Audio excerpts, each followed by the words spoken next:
안녕하십니까. 오늘은 마태복음 26장 40절에서 43절의 말씀으로 겟세마네 기도 두 번째라는 제목으로 하나님의 말씀을 나누고자 합니다. 본 말씀은 제자들에게 오사 그 자는 것을 보시고 베드로에게 말씀하시되 너희가 나와 함께 한 시간도 이렇게 깨어 있을 수 없더냐? 시험에 들지 않게 깨어 기도하라. 마음에는 원이로되 육신이 약하도다 하시고 다시 두 번째 나아가 기도하여 이르시되 내 아버지여 만일 내가 마시지 않고는 이 잔이 내게서 지나갈 수 없거든 아버지의 원대로 되기를 원하나이다 하시고 다시 오사 보신즉 그들이 자니 이는 그들의 눈이 피곤함이라. 예수님은 제자들과 함께 기도하기 원하셨으나 제자들은 기도하지 못했습니다. 오늘은 겟세마네 기도 두 번째에 대해 생각해보는 시간을 가지고자 합니다. 예수님은 제자들에게 깨어있을 것을 말씀하셨습니다. 그러나 제자들은 자고 있었습니다. 이것을 보신 예수께서는 내가 나와 함께 한 시간도 이렇게 깨어있을 수 없느냐고 말씀하십니다. 제자들은 깨어있지 아니함으로 시험에 든 것입니다. 그들은 마음에는 원이로되 육신이 약하였습니다.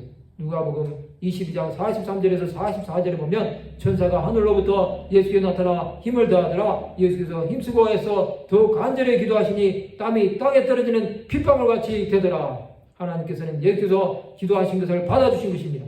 예수께서는 두 번째도 앞에 기도와 같은 기도를 하셨습니다. 그는 하나님의 뜻대로 되기를 원했던 것입니다.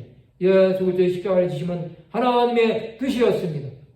하나님께서는 예수 그리스도의 기도로 죄인들의 죄를 용서해 주신 것입니다. 제자들은 눈이 피곤하여 잤습니다. 그들은 결국 깨어있지 못한 것입니다. 그럼에도 예수께서는 제자들을 사랑해 주셨습니다. 십자가로 가시는 예수께서는 속죄 제물이 되어 주셨습니다. 이제는 더 이상 제물로 제사를 드리지 않아도 하나님께 단번에 나갈 수 있는 길을 열어주신 것입니다. 율법으로는 죄를 깨달을 뿐이지만 십자가를 지심으로 죄를 사하신 것입니다. 고린도전서 1장 18절에 보면 십자가의 도가 멸망하는 자들에게는 미련한 것이요 구원을 받는 우리에게는 하나님의 능력이라. 예수께서는 십자가를 지심으로 도살을 당할 양같이 여김을 받은 것입니다. 그는 하나님이시지만 사람이 되셔서 죽음 앞에서 하나님의 뜻을 받아들이신 것입니다. 그가 죽으심으로만이 인류의 구원이 완성된 것입니다. 성도 여러분, 십자가로 가시는 예수 그리스도의 기도는 하나님의 심판을 받아 죽을 수밖에 없는 죄인들을 살리신 것입니다. 그의 기도는 지금도 수많은 영혼들이 살아날 수 있는 길을 열어주신 것입니다. 하나님은 예수 그리스도의 기도로 영혼들에게 참 자유함을 주신 것입니다.